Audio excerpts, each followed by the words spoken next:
Ito guys, meron tayong gagawin ngayon. Ano siya? Ito Canon siya. So, replacement ng LCD yung gagawin natin dito guys. Papalitan natin yung LCD nya. So, eto. Si Ma'am Abby yung may-ari nito. So, ngayon, ito yung pamamalit natin. Okay.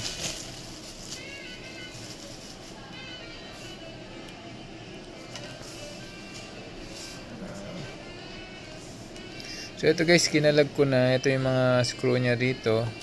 Tapos meron siya dito sa side, dito sa side. Tapos sa side. Tapos ginawa natin, kumuha na tayo ng pang fry. Ito. So pinry natin. So ngayon na ano na natin siya. So dito na tayo guys. Sensya na guys, kung na-forward na natin siya agad kasi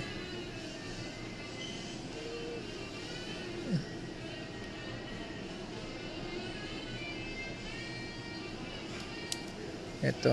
So tinanggal natin yung panel nya. Ito medyo sensitive guys, nakakatakot silang tanggalin sa sobrang nipis, baka maputol natin. So saan na tayo? So dito na tayo sa ano nyan, sa LCD nya. So nakakahiya pag nasira natin to guys. Ito. So dito na tayo.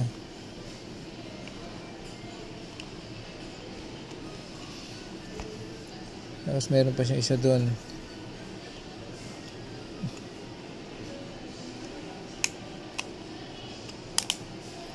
So ayan.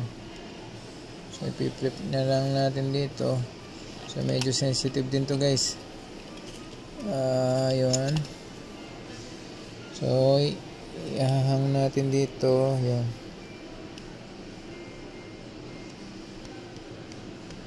So hindi ko alam kung paano to. So gayon magtatanggal tayo pa pang tornilyo rito.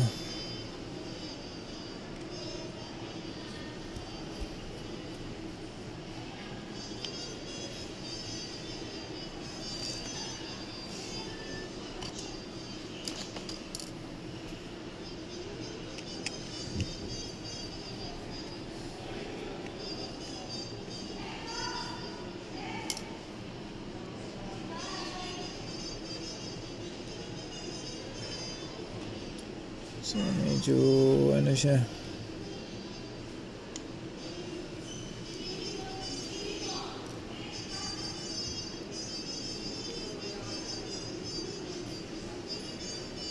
Ayun. Saan na tayo? Dito na tayo.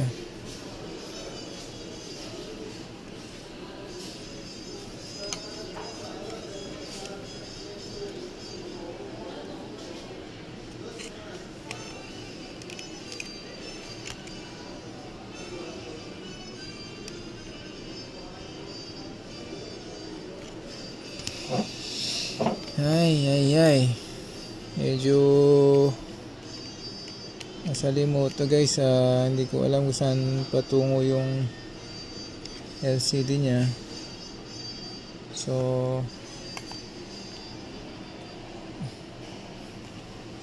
medyo alalayan lang natin ng konti. So, siguro gagawin ko, di-disassemble pa natin ng gusto to.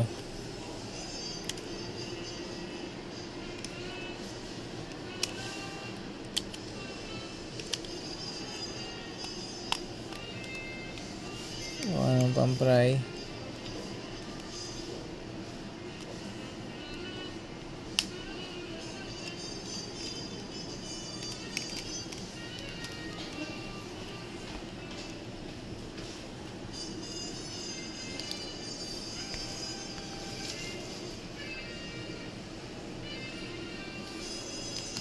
So bali ganito siya guys. Ayan.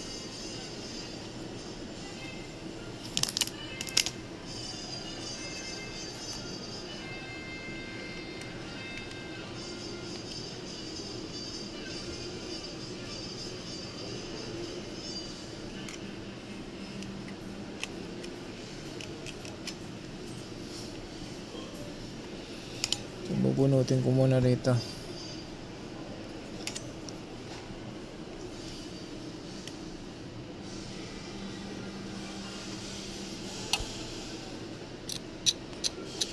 Hirap din guys. Hindi ko alam kung paano. So okay guys medyo tense. Baka kasi masira natin yung flex cable nya. Nako po. Guys, try natin dito. So magkakalag muna tayo dito.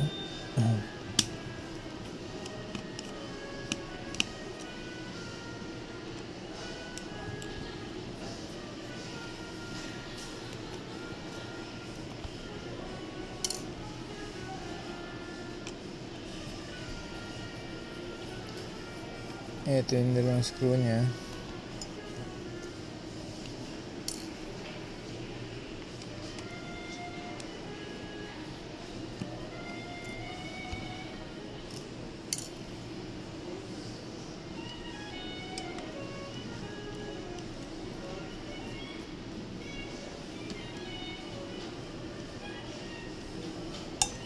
Ito guys, dahan-dahanin lang natin. Hello. Ayan. Pero kung halimbawa guys, kakalag kayo, huwag nyong bibilisan. Mild lang para at least para walang mapunit na flex. Kasi unknown pa to guys Hindi natin alam kung saan talaga. So syempre sa daming model ng mga Digicam, hindi ko alam kung saan ko umpisahan yung pag-disassemble.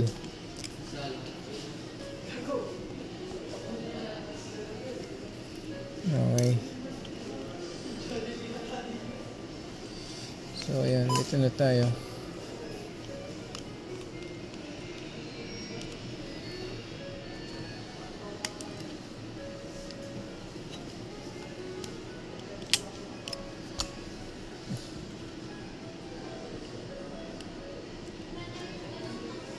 Dito muna tayo.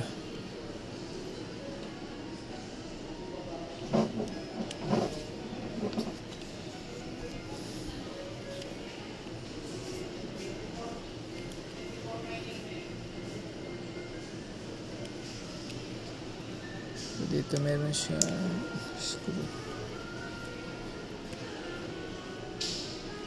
So guys, mas magandang binibidyo nyo to para at least kung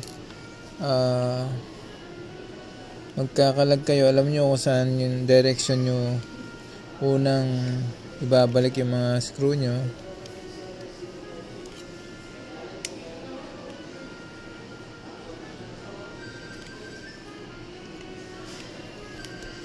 So yun, kailangan talaga totally disassemble natin to. Ayan. Diba? Medyo nakakatakot guys. Mahal na klase kasing to, mahal na klaseng Digicam. So dito na tayo. So dahan-dahanin nyo lang. Yan. Minsan guys, nahihirapan din ako tumanggap ng ganito dahil sobrang complicated.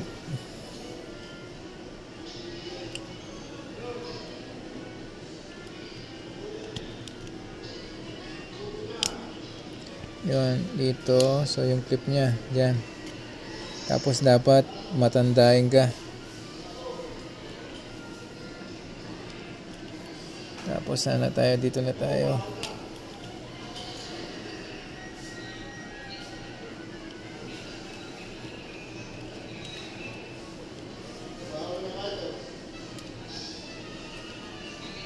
So ito. So magkakalag pa tayo dito.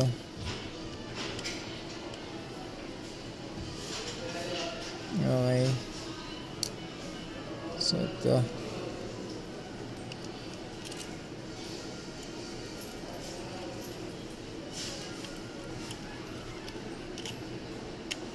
Yun. So yun na ano na siya. So i-flip natin. So pag pinlip natin, ganito yung kilalabasan niya. Ayun.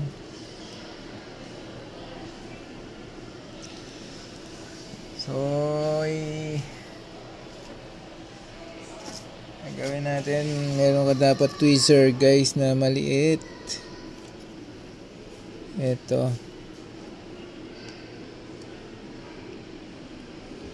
Yun. Bubunutin mo to.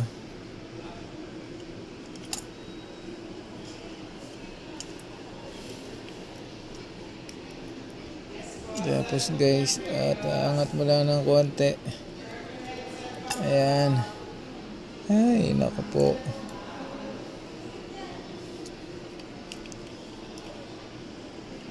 Yun. Parang ano to guys, parang barbecue, binibiling-biling natin. So guys tapos dito, ito yung pinaka ano niya. So para matanggal natin to, i-flip natin pababa to.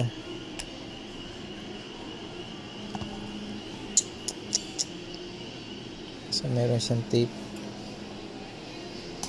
Okay, gagawin ko na lang. I-flip ko siyang ganyan. Yan. Medyo dahan-dahanin lang natin. Ayun. Dahan-dahanin nyo lang guys. Ayun, naka-flip siya. So ito yung pinaka ano ng LCD nya dito. So ganito na lang gagawin natin. Kuha ng pampray. Yun. Yun. So tapos hihilayin nyo guys.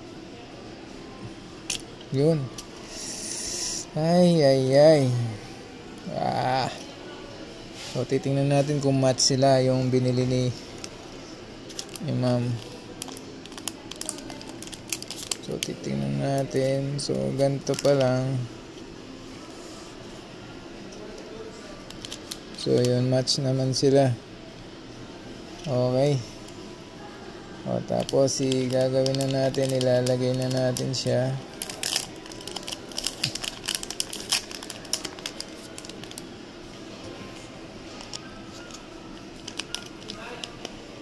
Okay. Ay. Yan. Yan. Gagawin mo, ilalay down mo to. Ilalay down natin. Tapos ganito. So i-flip mo siyang pa ganun. Kasi papasok mo siya sa socket niya.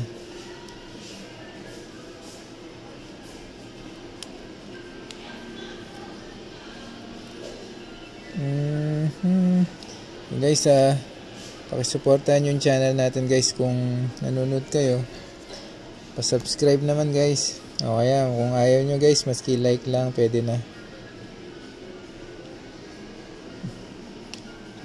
Ito guys, dahan-dahanin nyo lang ipasok yung pinaka ano nya, pinaka flex nya. So, medyo nakakatakot lang kasi ito guys, sobrang nipis. Sobrang nipis talaga.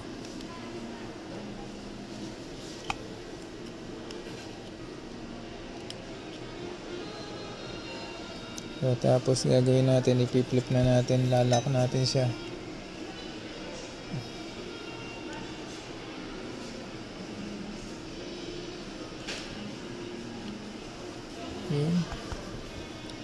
So inalak ko na siya. Dandanin natin siya ibaliktad. Ayan. So pati ito.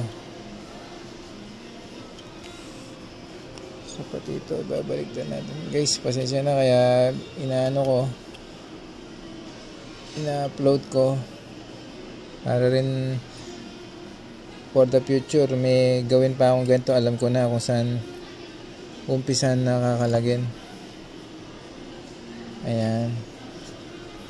So ngayon gagawin ko pumuna ako ng screw para hindi maggumalaw-galaw itong pinaka niya. Sana working naman guys. Eto.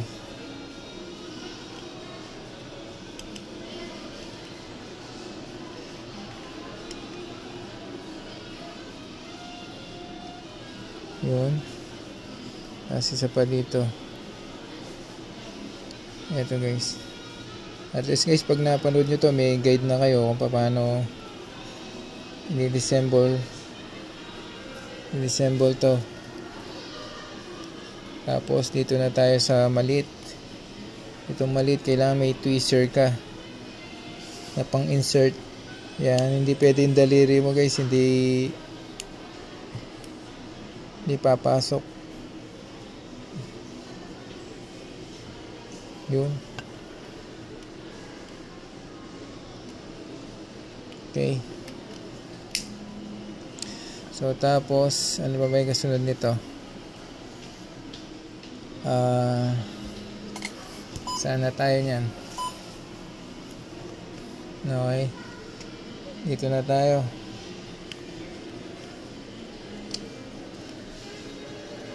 So dito na tayo. Ayun.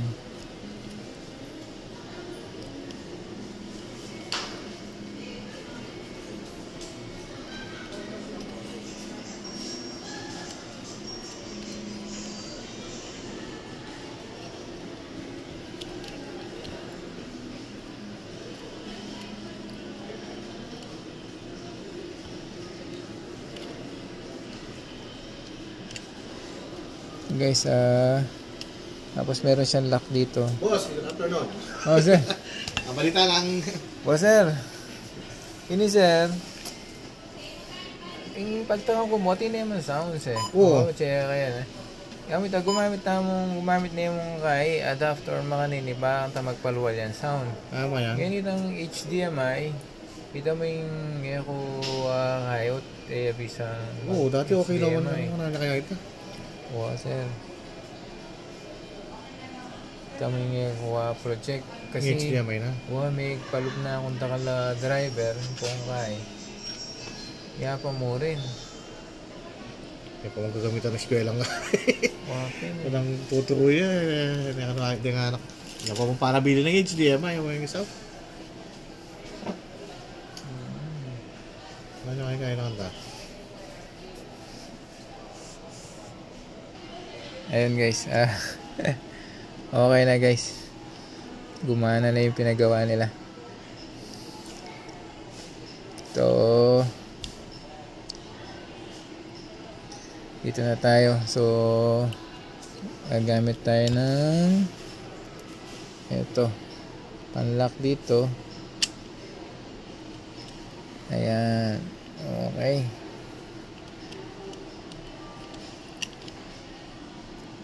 Ayan. Tayo niya. Ayan, pumasok.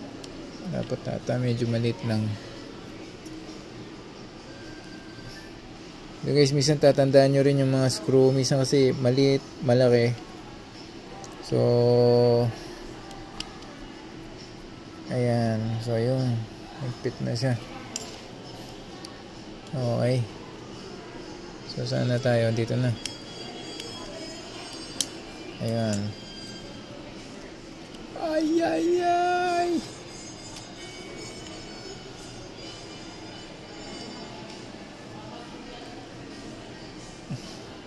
So ito guys, bago ko tingnan ko muna tingnan muna natin kung aandar siya.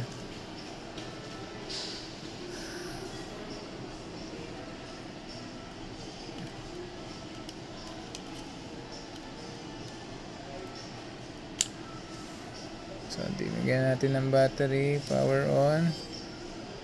You know, kalinaw. Yes. So, ngayon guys, sabay-sabay na natin muna siyang assemblein para mas enjoy. Ito guys, medyo nakaka-relax din pag may nagagawa tayo. Tapos, syempre, Meron din tayong mga magiging happy customer nito, kaya ganun yung ano natin, reaction. Ito guys, siguro ito hindi ko na patatagalin. Po-forward ko na lang siya pag na-assemble na natin na. So ito guys, na-assemble na natin siya. Ito yung model niya, Canon SX710HS. Okay. So ngayon gagawin natin, tatry natin siyang i-power on.